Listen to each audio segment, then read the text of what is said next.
Funsize Show!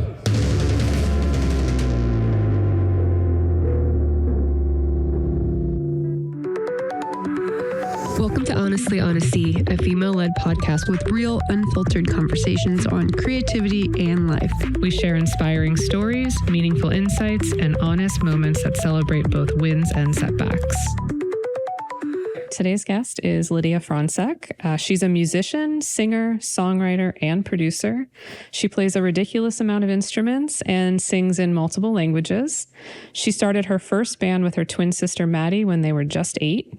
Since then, she co-founded the all-female world folk band, Leyline, has her own solo career as Lyd Marie. She started Tone Shift, a collective of artists and producers committed to uplifting gender diversity in the music industry. I'm almost done, guys. It's just a couple more. And she lends her talents as an artist and producer for the nonprofit Gender Amplified. She's thoughtful, creative, and honestly one of my favorite people. And I really mean that. I'm so excited that you're here. I'm so happy to be here. Yay. One hell of an intro. Yeah, right? I know. What don't you do? Yeah.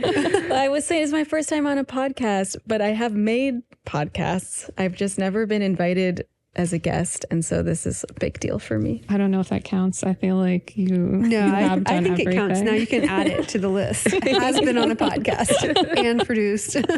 And produced a podcast and help raise my children. And I guess I'll just talk about how I know Lydia. In 2018, I think I was freelancing at the time before I became a designer and before I was at Funsize. And my work was very sporadic, but a good friend of ours named Rosie was a nanny for our kids, but I needed extra help.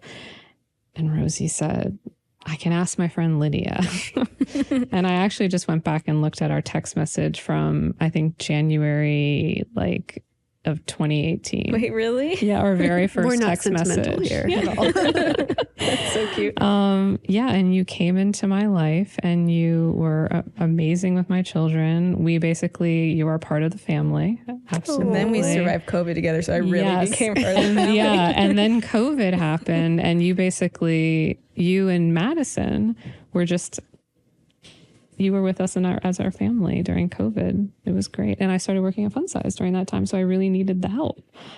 And no one else could work doing anything else. So nannying my children was a great opportunity. Yeah. And we were Leyline was about to have our biggest year yet. And then COVID happened and we lost all of our shows. Yeah. And I was like, wow, I really need a job. All aligned so perfectly. And you had been touring just before that. Mm-hmm. Yeah. Yeah, we'd literally just bought a van in February of 2020. Whoa. We were like, we're going to be on the road.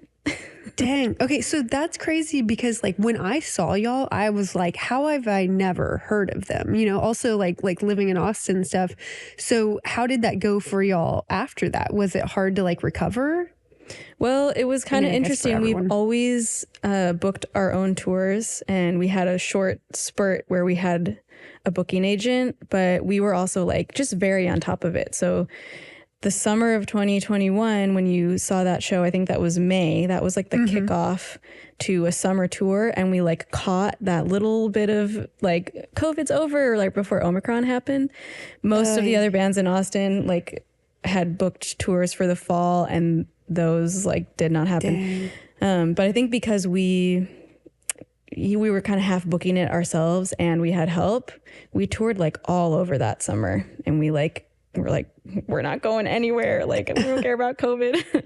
And so we were a lot of people's first shows. We toured all the way to the East Coast. We went to the Midwest, and it was for the most part, people's first show back after a year and a half. Wow. Really special. Yeah, I feel like that's so special. Special. For so many, to touch so many people. And way to, do it yourselves. You guys just... I remember that. I remember you had some issues and it was just we're just going to do this ourselves. Mm-hmm. I love that. Go-getters. I'd love for you to tell us about your twin sister, Maddie, and you started your first band when you were 8. Mm-hmm. What was the name of the band? The first name was the Mimisikus because our sister told us it meant cat piss in Spanish. I don't think that's true. We thought it was cool. And we used to practice in the basement and it smelled like cat piss. So Oh, wow. Perfect. that was the first band. My older sister played drums in a punk band. And so we really looked up to her and I like started learning drums. My sister, Maddie, my twin, has always played like every instrument. So she was playing, I don't know, bass and guitar in that first band. And then we had an all-girl rock band starting in 6th grade called Sugar in the Raw. And we were booking shows at like 12 years old. And Whoa. we were playing venues that our friends couldn't come to because you had to be 18 or 21. And we were like 13, 14. And then we played like the music festival Grassroots that like I still can't figure out how to book Leyline. And like You were like, when I was 13, y'all had me here. And people know, like if you're in Ithaca and you'd say Sugar in the Raw, people are like, I remember them, cute girl. Okay, rock and roll. Nicole said that you were from Ithaca, and I was like, you said basement, and where I'm from, there's basements too. So I'm like, she must not be from Texas because there are no basements here, especially cat Very piss true. smelling basements. Yeah. Mine was more like mold, but or a dirt floor. dirt. Yeah. No good. I spent most of my childhood in Ithaca, and then I went to college in California, and then moved to Montreal for like 4 months, and then I moved here in 2016 because my twin had moved with her folk punk band Cactopus. These are great names. Yeah, by the way. they I have are. to just make a note of that. They had been in Colorado and they were like, you know, at that time she was like living in the back of her truck and it was very punk rock. They were like, I hear you can make it in Austin, so let's move to Austin. The whole band moved down here and like 4 of them lived in this 2-bedroom house. And then she started playing music with these 2 girls that we had met in Colorado. And I came to visit and it just kind of like naturally fell into place. Like I moved here in April of 2016 and we were on tour in June. Wow. That's really cool. Yeah. And I remember being like, you know, the girls were like, if you could help like book shows, because we all have jobs and I had just moved here and like didn't have a job yet. And I was like, I don't know how to book shows. And I was like, wait a second, I've been booking shows since I was 12. Since I was 12. Yeah. That's crazy. That is so great. So, as Nicole mentioned, you play like a ton of instruments and like I know from Leyline, you sing in multiple languages. Can you talk about that? Was that like started from your childhood or was that something you like just decided to do as an adult? I think learning languages has always been something that like my family has prioritized and we're all just like, we pick up languages quickly. Mm-hmm. My mom lived in Costa Rica for a little while and we all studied French. And so it was like normal that we were all kind of like practicing. And then cool. I started studying the djembe when I was 18 and like learning about West African drumming and ended up like taking a year off. And I was like, Mom, before going to college, I was like, Mom, I'm going to go to West Africa and I'm going to this place called Senegal because they speak French. and I speak French. So is that really the reason? I literally Googled French speaking West African countries because I wanted to go study like West African drumming. Wow. That's actually smart. That's super smart though. You're like, I'm not, you know, this might be way different than what I'm used to. And so what's one thing that I can have, like being able to speak a language is super helpful, I'm sure. Yeah. And I wanted the experience of like, I was like, I'm not going to learn French like in school the way that I would if I go there. Anyways, my mom was like, you can't go to Africa by yourself. You have to do a program with other students. So I ended up going to India. And that's okay. That's not the same. Studying tablas, which I'm not at all a tabla player, but it definitely like sparked my interest in like the way that rhythm is very universal. And I like bought a pair of tablas and came back and I was like, okay, by the time I'm old, I'm going to have a house that's like filled with drums from around the world. That was like one of my... Can you explain what a tabla is? Tablas are the Indian drums. There's 2 of them and they're like, boom, they got the like high. Okay. I hear them in Indian music. I Googled it earlier. Do they call them like a voice drum or something like that? So this is a totally different... Oh, okay. I'm on a tangent. But Yeah. yeah. So I just like to talk about how I got interested in like world percussion as a thing. Totally. But I ended up going to Senegal in 2021 as like part of a college program. everyone in my school went to different places, and I was like, I'm going to Senegal. And then I picked up the talking drum, which is the other name for it, or a tama. And I could just kind of like instantly play it, and everyone was like, that's weird. And I've been back now 6 times to study. I have like a teacher in Senegal. I stay with my friend's family. I learned Wolof, which is like one of the more common languages in Senegal. And yeah, that's become a big part of my life. Incredible. Yeah, that was really cool. I know. With singing music, how have you always been able to like, I feel like that's like speaking another language and singing is different. Yeah. Is that like that for you, or? I mean, I was always writing songs in English until joining Leyline. And then I was learning these like Brazilian folk songs just by like sounding them out and trying to figure out what we were singing about. And then in 2017, we went as a band to Brazil for 4 months. Okay. And I learned Portuguese, like being in Brazil, because we were staying with people. I was trying to like talk about the songs on stage. I had one specific song actually that I wrote in French, the first song that I'd written in another language. And I wanted to be able to like talk about what the song meant. So I memorized a phrase, and that was like the start of learning Portuguese. And when you're there, like, because I've learned other languages before, like I have a framework for learning languages. Mm-hmm. You just get jumbled at first. Like I'm like thinking in Portuguese, but it's coming out French. And then by the end of that 4 months, I'm like trying to speak French and it's coming out as Portuguese. Yeah, I can relate to that. Actually, we, as a company, Funsize took us to Portugal. And so I'd been learning Spanish for a while. And then I was like, okay, the structure is very similar of like learning it, but the pronunciation is like way different. So when I was there by myself before y'all got there, I would like start in Portuguese very confidently. Like if I was like out, like talking to someone, and then they'd respond in Portuguese. And then my mind would just like switch, and it would be like, okay, I can only think of Spanish words right now. So then I would respond in Spanish and they would respond in Spanish, and then I'd be so thrown off. So I'd be like, do you speak English? So I definitely can understand like the like jumbling, like once you're there, but that's really cool. How was that experience in like in Brazil for y'all? It was a crazy adventure. I think about it a lot because it was just like, someone asked me the other day about it, and I feel like it was the moment with my band where I was like, well, now we're married. Like, we're going through thick and thin, and there's like, we are making this commitment that we're going to do this in some form for the rest of our lives. And our band has gone through like many ups and downs, and right now we're in this phase of like, you know, 2 of us don't even live in Texas, but we're figuring it out, and it really does feel like we solidified like a very solid bond. We bought a van. We had 2 friends traveling with us. We traveled like 4,000 kilometers all across the country. You know, that'll bring anyone together. Yeah. We also spent time on a bus together.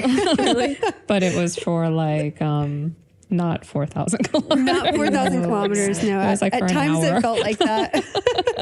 Actually, whenever Anthony and I got together, we drove a U-Haul from Texas to New York because he was moving there.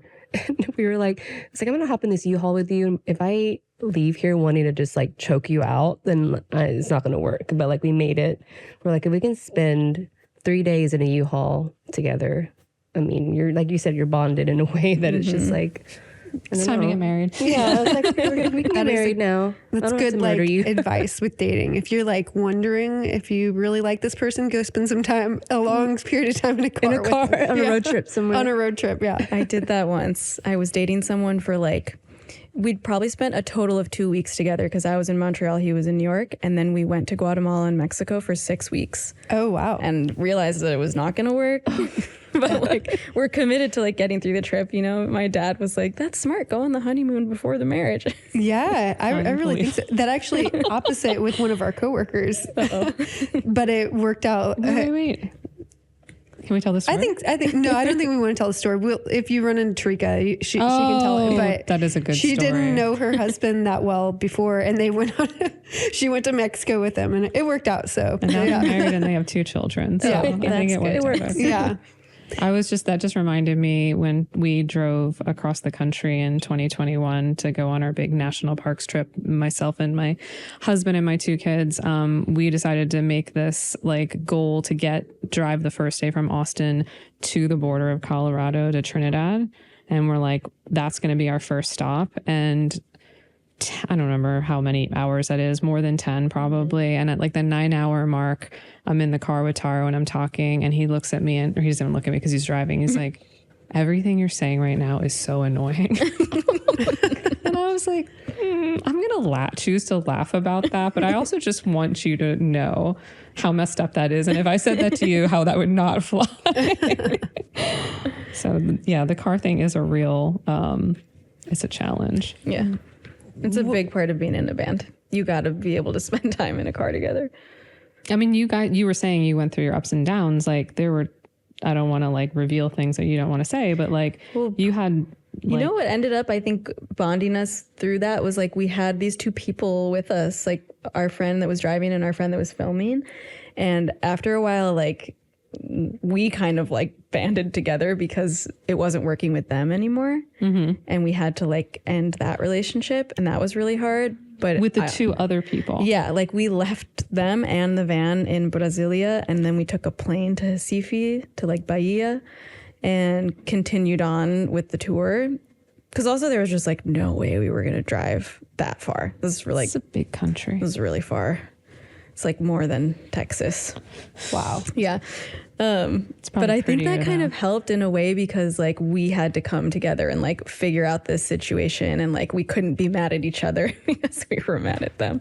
The dynamic absolutely can't be perfect. Like that's what makes you guys bonded so well, probably. Yeah. So definitely want to like dig into your like solo career too, or not just your like solo career as like a musician, but like obviously you have so many other things. I, as like a personal note, like wanted to ask with your new album, I'm gonna like, I know the name of it, but now of course I like want to think of it and I can't. Love Comes, Love Goes. I was listening to it and all of your lyrics on that are so like deeply reflective. And I was just curious if you would be able to share like your process of like songwriting and like, because it sounds like a lot of what I've learned going through therapy. Like it just like was like, wow, if I would have just listened to this album first. Yeah. Who knows? Well, songs are so interesting. My take on them is that like when you have an idea for a song, like we call it like a seed for a song, that song then like already exists in the ether, and your job as a songwriter is to just like pull it down. Oh, interesting. And sometimes those songs, like there's a song on that album called Never Enough Time. That's about, the line is there's never enough time to say goodbye to the ones we love. And that song just like came to me in a moment. I was like holding the guitar and it just felt like it like plopped into my lap. And I was like, almost like, is this mine? Like, okay, I guess. And other songs like there's a song called Mama that I just had the first line, which was, I wish my mama could have met you. And I brought it to a friend of mine. Actually, we had met that day. We'd met like at a Recording Academy event, decided to co-write together. Turns out her mom had passed away a couple of months before and I didn't even know. And we wrote that song together. And that felt more like excavating. Like, I know the song is here because we have a great idea. But finding all the lines is kind of like tossing his ball back and forth and seeing what sticks and what like really like feels potent. Wow, that's really cool. I love that. Yeah. And I'm working on an album right now that's coming out this summer that's called For You. That's like a whole breakup album because I went through this big breakup when I left Texas. And those songs are similar. Like they were like my journal entries and like most of them songs that I like wrote in that moment because it's all I had to hold on to. Like, in order to figure out what I was going through, like I needed that process. Totally. Yeah. Man, I'm excited to hear that one because breakup albums are always like everyone has been, broken up with or broken up with someone or whatever. And so like, I feel like they're the universal truth of albums. Yeah. And they like connect to something bigger too. Just like they also connect to that universal experience of loss, but like on such a personal level. Yeah, exactly. Yeah. That's really cool. I know that you're itching to ask something. I can see. I'm sorry. I'm like fangirling right now. I know we've talked about music a lot, and it seems like you're so multidimensional in so many ways as an artist, a creative person. But I'm kind of curious, like, what is something about you that you could share that has nothing to do with music, but is just deeply ingrained in who you are? I think like a sense of adventure, which I think I've tied into what I do with music. And I tell people this, like, it's not for everyone to like tour and travel in this way. I just know like I need it. And so I figured out how to like tie together, Weave like it in together. Yeah. Yeah. I love that. I was just talking to my dad about this today, because to be like fluid and like, you know, be like, actually, I want to do this. Like you have to communicate with people also. And it's like, you got to be planning around other people. And that's definitely still something I'm figuring out. That makes a lot of sense. I know I remember from our time when we were more closely together all the time, if you hadn't traveled in a while, you seemed very itchy to get out. Yeah. That's why I love living in New York, because it's so easy to come and go. And like no one really notices if you leave, and then you come back and you've like missed everything but nothing.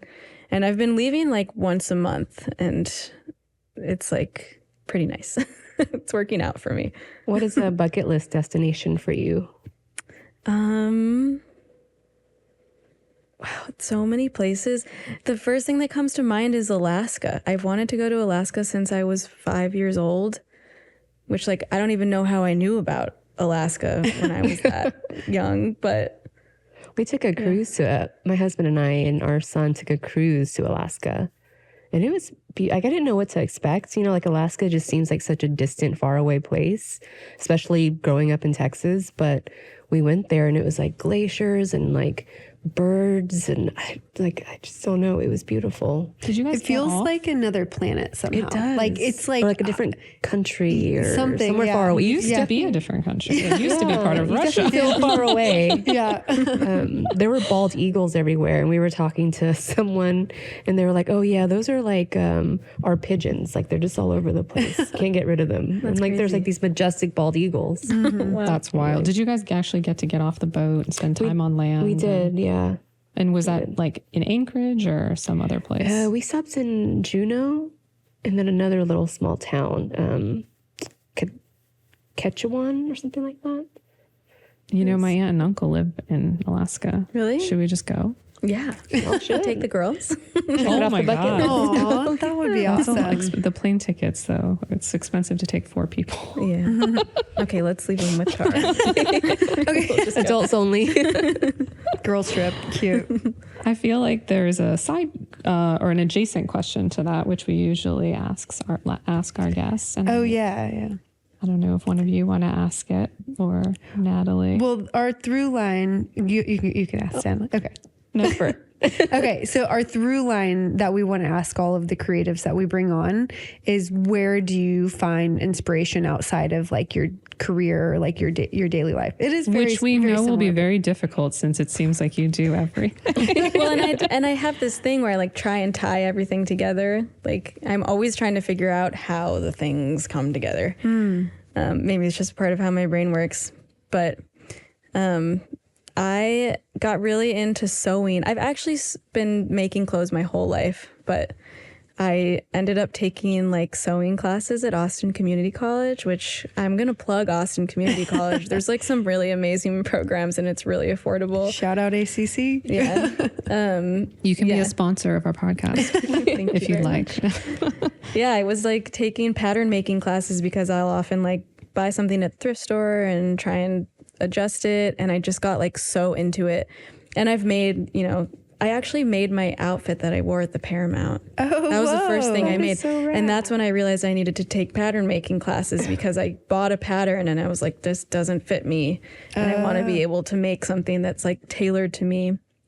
So I've gotten really into that, and I wish I had more time to spend on it in New York, but I definitely had like periods of time in Austin where I'd like put everything else aside and just be like sewing for like 4 days straight. and like not sleep. You recently had an epic birthday party, and I think I heard you sewed your own dress the day of the party. Yeah, I was very committed to like, I hadn't sewn in a long time, and I was like, I'm making my birthday dress. And I did it, but I ended up doing it, 2 hours before leaving my house. That would stress me out so badly. So is that like kind of a meditative process that like it like just completely gets your mind off of everything else? Yeah, you have to be so focused because like so many details. If you aren't focused, then you're seam ripping, which I do a lot of, but like, yeah, and you have to be like very, first this step and then that step. I realized one of my favorite things to make is a corset.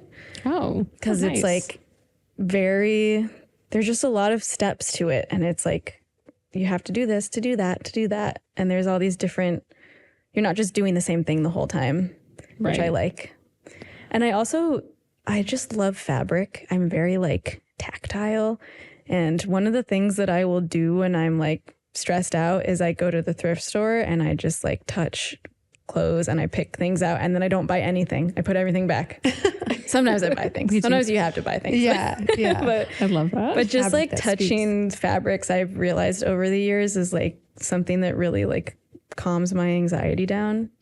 So I love that. Yeah, if I have 10 minutes to spare and I'm like have a busy day, but I'm like feeling kind of on edge, I'll like hop into a thrift store or even just a store and like touch things. I miss you being around during Halloween because at Halloween I'd be like, hey, Lydia. Costumes were epic. My kids want to be these things. Can you help? And she would make with them. Yeah, I was like teaching Fiona how to use a sewing machine. Oh my God. Yeah, that's really we cool. would sew their costumes. Now it's on me. And it's like, I'm like, well, we're going to the store. That's so great. So you left Austin in 2023? July of 2023. You had just put out Love Comes, or did you put that out when you went? I hadn't yet put it out. Yeah, I started releasing it in October of that year. Okay. And you've been on kind of a wild journey in New York. You were doing like New York, LA for a minute. Yeah, I had a moment where I was like, maybe I want to live in LA. And I went out to LA in October, went through this big breakup while I was in LA, thought about moving there, and then was like, I don't want to have to be dependent on a car, which is funny because I'm like, now trying to buy a car. Yeah. And then I went back to LA in February and recorded 19 songs in 3 weeks for this album that I'm working on. Because it felt right to like go back to the scene of the crime and record there with all the friends that had like kind of held me up during that experience. And I love LA. I'm really sad about like what the environment and community is going through after the fires. And I hope that I can keep going back and forth. But New York is definitely like my speed. I love the serendipity of like, you never know what's going to happen. And you could be like, you know what? I'm just going to get on this train and go here. And I love that. And then you got involved with some pretty cool organizations. You started the Tone Shift Collective.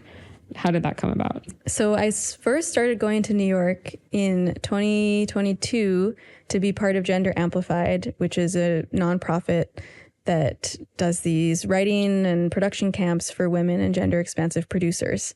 And I went to 2 of those camps and I met all these amazing people and was like, I could really see myself living in New York. And a couple of the friends I made were like, you don't live here? Like, you should live here. And, I was like, would you be my friend if I lived here? And they're like, yeah. Aww. And I noticed that like these camps happen every couple months and it's like really awesome. And like essentially we're put into a room with 2 or 3 other producers in a studio and you have all day to write a song. And by the end you have a finished, like fully finished song. It just needs to be mixed. And what Gender Amplified is now doing, they've created like their own record label. They work with Warner Music and they're helping to like release these songs and also get them placed in movies and TV shows. So the first song I wrote actually got placed in a movie, which is really cool. Is it Future Number? Yeah. I really like that one. It's really cute. It's like about like a letter or like talking to our past selves and being like, if you could see yourself now, you'd be so proud. it's cute. And that just came out on like Gender Amplified's first EP. But long story short, these camps happen every couple months, and there's a huge community of producers, and some of them are like maybe not at the level that they're ready to participate in the camp. Maybe they're still learning production, but it's so important to have mentorship, especially as like a woman or a non-male in the music industry. There's so much gatekeeping. And I noticed at Gender Amplified, all of us are like, wait, what are you using? What plugin is that? Or like, how did you do that? And we're just like teaching each other. And there's no like barriers. Yeah, it's so cool. Secret sauce is bullshit, right? It's yeah. So, and it's not as hard as you think. And like when I first started learning production, I thought I couldn't do it because I was like, well, I don't know computers, and I didn't see other like women producing. So I started hosting monthly events as a way for like this larger community to come together consistently and have a space that we can gather. And I'm hosting listening parties because I think we spend so much time and energy and money on recorded music, and then we just like put it onto Spotify and get 0.0004 cents per stream. And it's super competitive, and it just felt important to like honor the music in that way by listening in a good environment with other people. So I started, that was my birthday party in 2024. I threw myself a birthday party, and I did a listening party for my album, and I had a couple other friends share their songs, and I've been hosting them monthly since then. And in September, I brought on my friend Aviva, and she does all of the like visual stuff and the branding, which is great because that's one thing that I don't do well. I've had to do it, but I really don't enjoy it. Oh, okay. I was going to say like all of the visuals that you have for Leyline and for Lyd Kate Marie. does all the... Oh, they're beautiful. Yeah, Kate does that. Lyd Marie stuff I've done most of. That's true. You just don't enjoy it. I don't enjoy it. That's it takes okay. me forever. You don't have to be great and love everything you do. Yeah, you just have to find friends that are good at the things that you're not interested in learning. Yeah, so since September, we've been hosting as Tone Shift monthly listening parties. That's really cool. Like just your journey from like, do you feel like you could see yourself, I mean, not that you have to like pick one or the other in terms of like being a musician or being a producer, but do you feel like you feel yourself leaning in a direction there? I definitely know I'm a community builder, and that's the thing that I'm like the best at, and the thing I've always like kind of gravitated towards. And so right now I'm trying to figure out how do I like center that, because it's the thing that comes naturally, and then like bring all of my other parts into it. Like I think the more I grow Tone Shift, the better that is for my solo career. Like I'm not interested in just being like a solo artist that tours around by myself. That to me feels very lonely and a little selfish. I hate to say it. I'm like, but I definitely like have these qualms all the time where I'm like, who cares about my breakup, you know? And obviously like it's so important for people to hear their story reflected, but I'd much rather share my story while also creating space for other people and not just like, look at me. Well, I'm going to say though that like the stuff that you sing about is relatable. So it's not, I don't even know for like the listener that it's like, look at Lydia. It's like, oh, I've been through this too. And that's like a validating and comforting thing to know it's a shared experience. Thank you for that You're reflection. Do you have something else? I feel like no. Do we want to do lightning round? Do you have more questions? I have a really good first and second lightning round question. Okay, so lightning round is we're going to ask you questions, and you don't need to take very much time to answer them at all. We want you to just kind of from the cuff. And it sounds like... Well, actually, you know what I just realized? Maybe these aren't lightning round questions because you might need to think about them. Okay, so this is pre-lightning round that we're in right this now. is the new segment we're calling pre-lightning round. So what so far is your favorite venue that you've played at? And what is your favorite venue that you've seen a show at? Yeah, I do have to think about this. And all the moments are just like spinning. And sorry, okay, I said I know. made you say the one of the. I know the one though. We played at Telluride Bluegrass Festival. Oh, I've heard so much good things about that festival. You're like singing to the mountains, and you can hear the music reflected off the rocks. Is that like Sound of Music then? I don't know. I've actually never seen the player. It's just like so epic. Yeah. Okay. Wow. Nice. Yeah. What about as a guest at a show? Like a show that I've been to? Mm-hmm. I wish I could say I've been to Red Rocks because it would probably be my favorite. And I hope that I make it there to play someday. Mm-hmm. But you know what I've really been loving? In Prospect Park, they put on like summertime concerts, and I've been to some really cool concerts. Like Buffy St. Marie was playing. Very nice. And I just kind of stumbled upon it and then was like, this is one of the most badass artists ever. And like a lot of people don't know about her. Do you know about her? No. She was like around the time of Bob Dylan and stuff. She's Native American. She wrote some like epic songs, protest songs. She got red listed by the government at that time.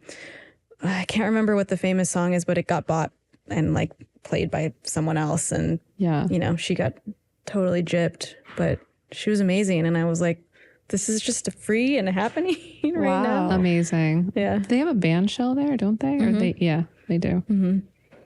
Very cool. Okay, so now these next ones, if you guys have one that you want to do. Oh, that was those were the two. Yeah. Okay. So the idea here is that like any of the questions are, you know, not necessarily, you don't have to say but just like the first one that comes to your mind or the one you feel strongly about. Cool. And the idea is just to be rapid. Do we all answer them or just me? Just you. I mean, well, some of these are very specific to you, so we wouldn't have a good answer for them.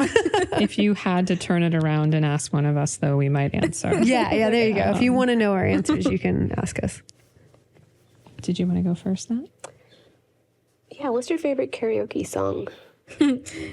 Short Skirt and Long Jacket by Cake, because you can kind of monotone it. Yeah, that's and good. Karaoke. I get so nervous singing karaoke. Really? What? Yeah. I can't sing karaoke. Tell us more.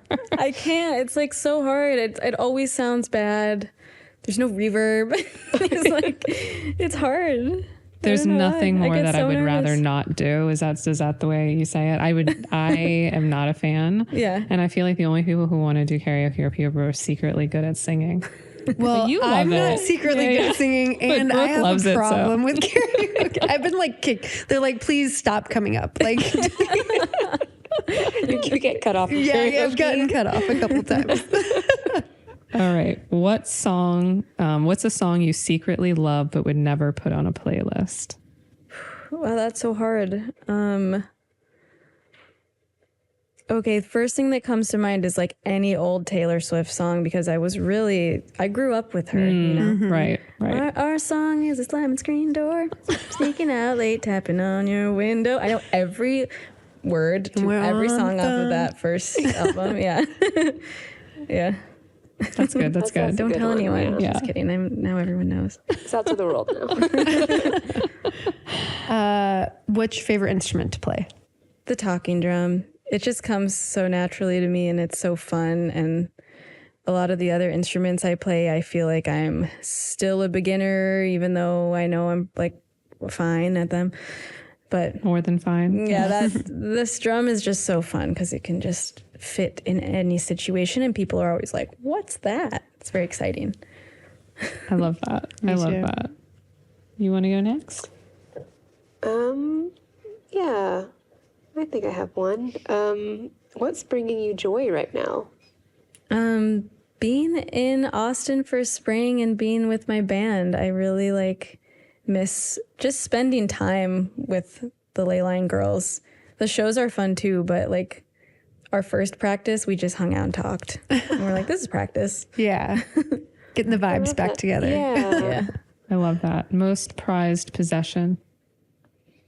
My Rhodes. I have a Rhodes keyboard that I got when I moved to Austin, and it was my first big expense. And I remember being like, am I really going to spend this much money on something?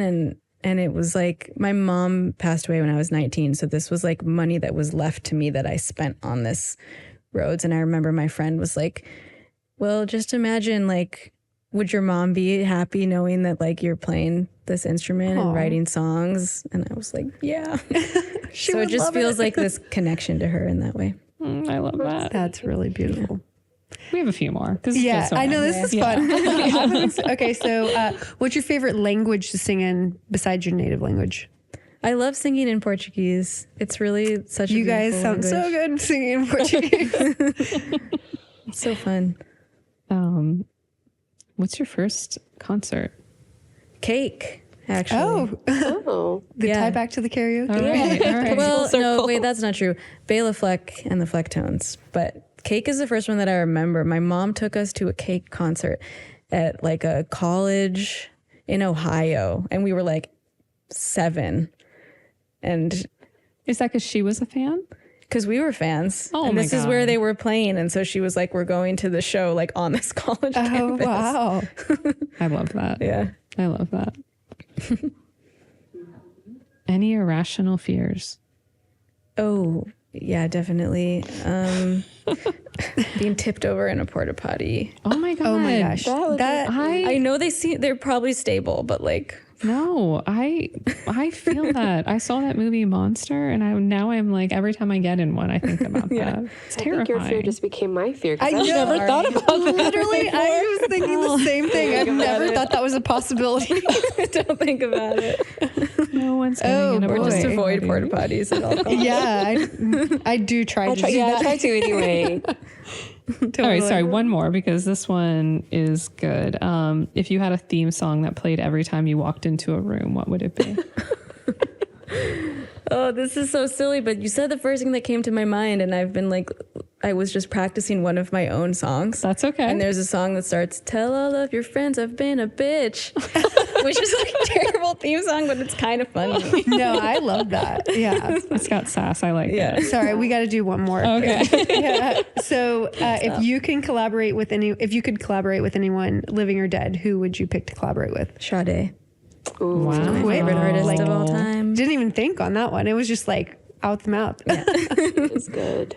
Yes. Amazing. Well, what do you got coming up? Well, I'm playing a house show tonight with my twin sister. We're playing like our solo songs. She put a record out last year that's really beautiful. I've listened to it probably 1,000 times. It's my favorite album. And then Leyline is playing on Saturday here in Austin. And then I go back to New York and I'm releasing the first single off of my album at the end of May. Date TBD. But Nice. the album is called For You with a 4 and a U. Got it. So keep on the lookout. Breakup album of the And summer, where I've can heard. we find you? You're on Spotify and I'm a on couple Spotify places. and all those streaming platforms as Lyd Marie, LYDMARIE. And my Instagram is Lyd Marie Music. And Tone Shift Collective is my collective. And one of my dreams is that Tone Shift can like become a touring thing that we take to other cities and like build these little hubs of women and gender expansive producers all over the country. So I'm hoping to come back to Austin and do a Tone Shift event soon. Beautiful. I feel like Austin would be perfect for that as your next destination. Yes, yes, yes. Well, is that it? I think so, sadly. I know. I'm sad too. We you so are much going to for let you having go, me. and then we're going to talk really kindly about you after you leave. Okay. Thank you so much for coming on. Yeah, thank you. Thanks for That's having great. me. All right. This is so cool. Bucket list. There you go. I hope it was painless. That was really fun. Okay, I would do good. this every week.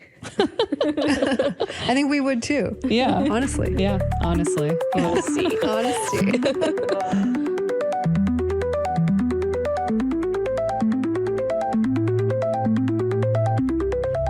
Wow. I know. She's just amazing. Yeah. I feel like I didn't say a lot because I was just so fascinated. I know. I looked By over her, at you and you like- were just like, you looked at all. Yeah, I was just like, she just does so much. Like, I still am speechless. So I don't know. Yeah, I agree. I was like trying to throttle myself, like fangirl-esque.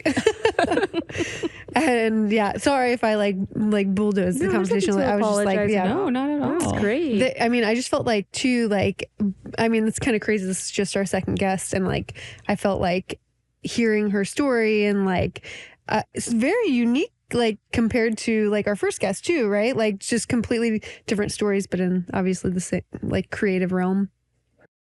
And I'm just loving, like our second guest, I'm loving like so far the answers that they have to the question about where they're finding their inspiration. Because I would have never guessed like that she likes to touch textures to find inspiration outside of music. Yeah. And that's such a unique thing. It is. Or, maybe it's not, but it seems unique. Yeah. And like for Dawn, like skateboarding outside of art. Just, wow. I want to say that she has made some of their costumes for their performances. I would believe it. I mean, that just like goes, I mean, it's not crazy. Like, it's obviously very, what is it? Sometimes Jose says to me, it's not surprising. It's, oh my gosh. Man, Should we call him? No. we put him on the spot. A lifeline. We need a lifeline. It's impressive. He says, I'm not surprised. I'm impressed. But like that she like has all of these talents, right? Like it's not surprising that she is able to do that. It's very impressive that she is like such a multi-dimensional artist. I think too that like she has up and downs and like she's able to channel that through her music. Like a whole album about her breakup, like, dealing with your bandmates and stuff. Like it's not all perfect. And it's, but that also like makes the content really interesting. What she does. I mean, it definitely seems like a kind of a cathartic experience for her. Yeah. Absolutely. She really is like very dear to our family. I feel just so lucky to have like met her in the way that we did, and then to have her like so intertwined in our home. Everybody loves her.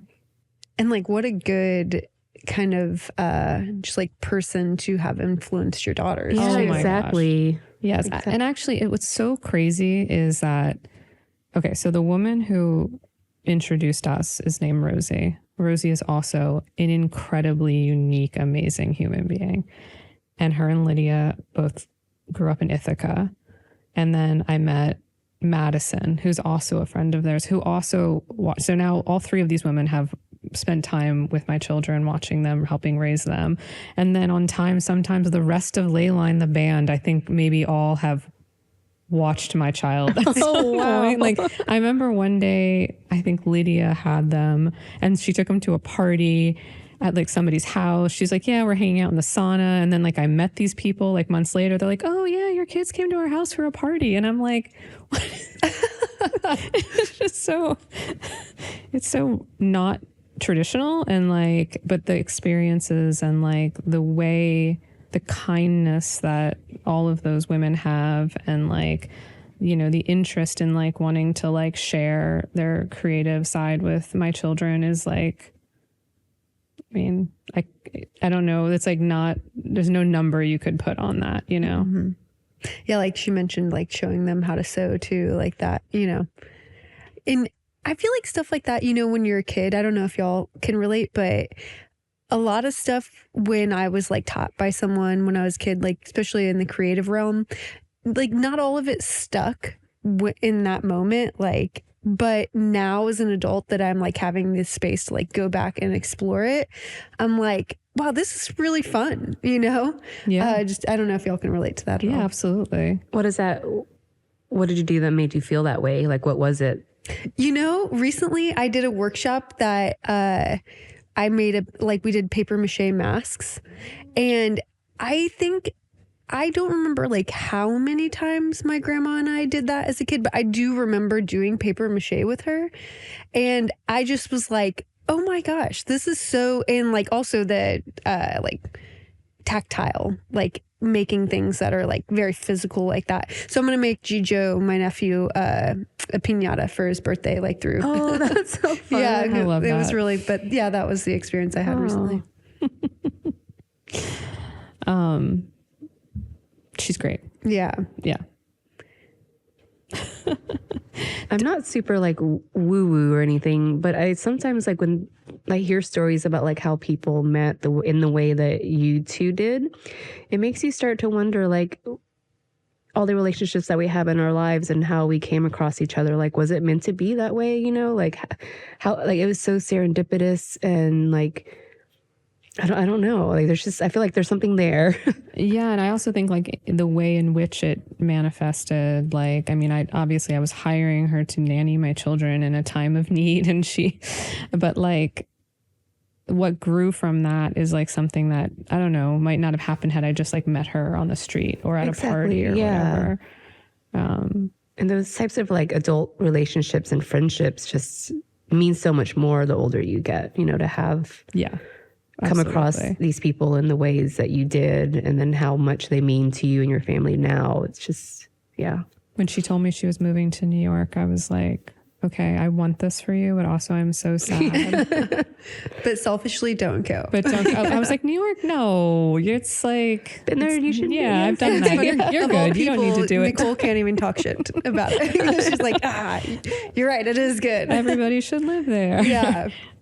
You know, kind of going back to that with like the synchronicity stuff is like the fact that Nicole, you know, has this like great relationship with her, and like she mentioned how Leyline was a lot of people's first concerts back in person after the pandemic, as it was for me. And not only that too, but like I don't know that I didn't know that she had her own solo music outside of Leyline. And I was listening to it, and like as I just like can't stop talking about my dog having surgery, because it's been a very like hard past couple of weeks with it just like every day being like a potential for her getting really bad and dying, and also just her being an older dog and like having to like come to terms with that's gonna happen at some point in time soon anyways, right?